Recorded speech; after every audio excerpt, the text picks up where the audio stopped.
Assalamualaikum warahmatullahi wabarakatuh. Halo teman-teman semuanya, selamat siang. Perkenalkan, saya Nala Farha Salsabila dari Universitas Terbuka Program Studi PGSD S1 semester 8. Nah, jadi pada video kali ini saya akan menjelaskan kepada rekan-rekan semuanya yaitu mengenai pembelajaran IPA di SD, yaitu tentang siklus air. Nah, jadi apa sih yang dinamakan dengan siklus air itu? Nah, jadi siklus air itu adalah pergerakan air yang secara terus-menerus tanpa henti. Nah, air ini bergerak dari permukaan bumi, contohnya seperti laut atau sungai atau juga danau. Nah, lalu air ini akan naik ke atas atau naik ke udara itu menjadi uap air. Nah, setelah naik menjadi uap, dia akan turun kembali ke bumi sebagai hujan atau sebagai salju atau juga bisa jadi sebagai hujan es. Nah, terakhir air ini juga akan mengalir atau meresap lagi ke sungai, lalu ke danau mungkin, atau juga bisa menjadi ke laut, dan prosesnya itu berulang secara terus-menerus. Nah, dalam siklus air ini juga ada 3 tahapan utama dalam siklus air. Nah, jadi dalam pembelajaran IPA di SD, kita akan mempelajari 3 tahap utama dalam siklus air, yaitu ada evaporasi, yang kedua ada kondensasi, dan yang terakhir ada presipitasi atau hujan. Yang pertama yaitu evaporasi.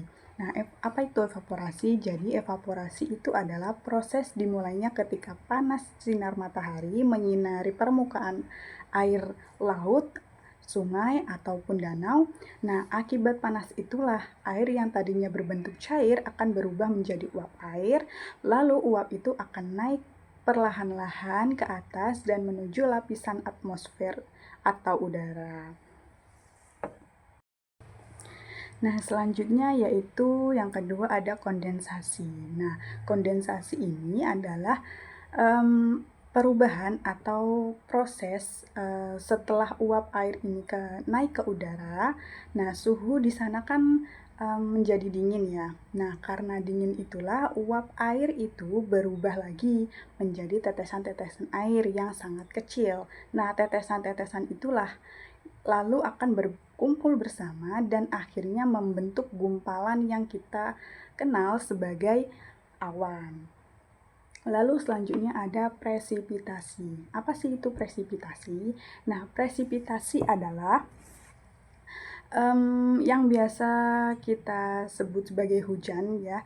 Nah, semakin lama tetesan air dalam awan itu akan semakin banyak dan semakin besar, maka awan tersebut akan sudah tidak sanggup lagi menampung atau menahan air tersebut. Nah, lalu air itu akan turun ke permukaan bumi.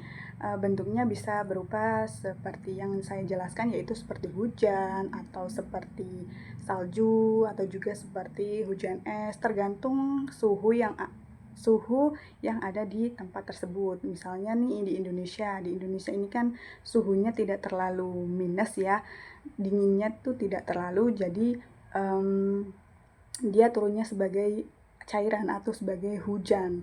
Ada juga sih beberapa tempat di Indonesia mungkin mengalami ya hujan es, yaitu di beberapa wilayah karena suhu di sana itu terlalu dingin. Nah, seperti contohnya mungkin di Korea atau di Jepang itu kan dia mengalami hujan salju karena suhu di sana sangat minim atau sangat minus. Nah, selanjutnya setelah kita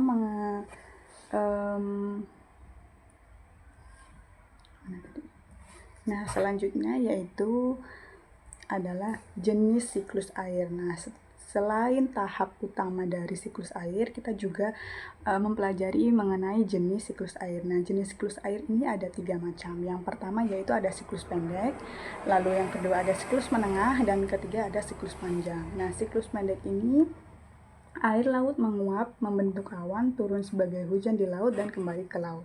Nah, jadi prosesnya itu paling sederhana. Jadi air di laut itu menguap karena panas matahari, lalu langsung membentuk awan di atas laut itu juga. Nah, setelah itu awan akan menurunkan hujannya juga langsung ke permukaan laut. Jadi artinya langsung kembali ke tempat asalnya. Nah, lalu yang kedua yaitu ada siklus menengah. Nah, siklus menengah itu adalah air laut menguap, awan bergerak ke daratan, hujan, air mengalir melalui sungai dan kembali ke laut. Nah, jadi di sini air laut itu menguap dan membentuk awan. Nah, tapi bedanya awan itu akan terbawa oleh angin dan bergerak berpindah tempat, contohnya ke daratan. Nah, sesampainya di daratan, awan itu akan menurunkan hujan. Nah, air hujannya itu yang jatuh ke daratan nanti akan mengalir lewat sungai dan akhirnya kembali lagi bermuara ke laut. Lalu yang terakhir yaitu siklus panjang. Nah, siklus panjang ini yaitu air mengalami beberapa tahap lebih kompleks, termasuk air yang terakumulasi dan digletser atau tanah dalam waktu lama. Nah, jadi siklus panjang ini prosesnya paling lama dan agak rumit. Nah, air ini tuh tidak langsung berputar cepat.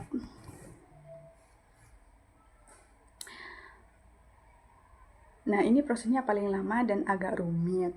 Nah, air ini tidak langsung berputar cepat ya, tetapi bisa tersimpan dulu ke dalam waktu yang sangat lama. Misalnya tuh air hujan yang jatuh ke daerah dingin misalnya, atau dingin. Nah, contohnya seperti di Antartika. Nah, dia akan hujan salju nih. Nah, dia akan membeku di tempat itu juga, membentuk nah, ada juga air yang meresap sangat dalam ke tanah. Nah, menjadi air tanah. Nah, baru kemudian lama-kelamaan kembali ke laut dan menguap lagi ke udara. Nah, di sini ada juga proses terjadinya siklus air. Yang pertama yaitu yang saya terangkan tadi, yaitu siklus pendek. Jadi air laut ini akan menguap ke atas dan membentuk awan, lalu menjadi hujan dan turun lagi langsung ke laut. Nah, ini adalah siklus pendek. Nah, kalau siklus panjangnya, siklus menengah maksud saya. Nah, siklus panjang yaitu air akan menguap ke udara, lalu menjadi awan. Nah, awan tersebut akan tertiup angin dan berhenti di daratan. Contohnya ini di daratan ya. Nah, dia akan turun hujannya di daratan. Nah, air hujan tersebut akan mengalir ke sungai. Nih, contohnya sungai ini. Di sungai.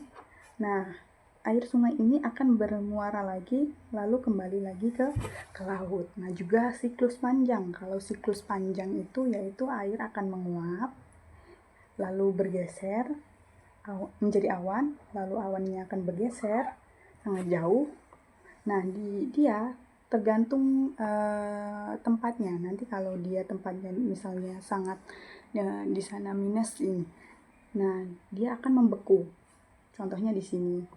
Nah, air yang hujan tadi akan membeku karena suhu udara di sana. Ada juga yang meresapnya terlalu dalam. Jadi dia akan menjadi air tanah dan akan kelamaan mengalir kembali ke laut. Jadi siklus panjangnya itu meresapnya terlalu dalam, jadi dia akan lama akan kembalinya ke laut. Nah, demikianlah penjelasan dari saya mengenai pembelajaran IPA di SD tentang materi siklus air. Nah, semoga teman-teman atau rekan-rekan sekalian yang menonton video saya kali ini bisa memahami dan mengerti apa yang saya sampaikan. Dan kepada semua yang telah menonton video kali ini, saya ucapkan terima kasih. Akhirul kalam dari saya yaitu wassalamualaikum warahmatullahi wabarakatuh.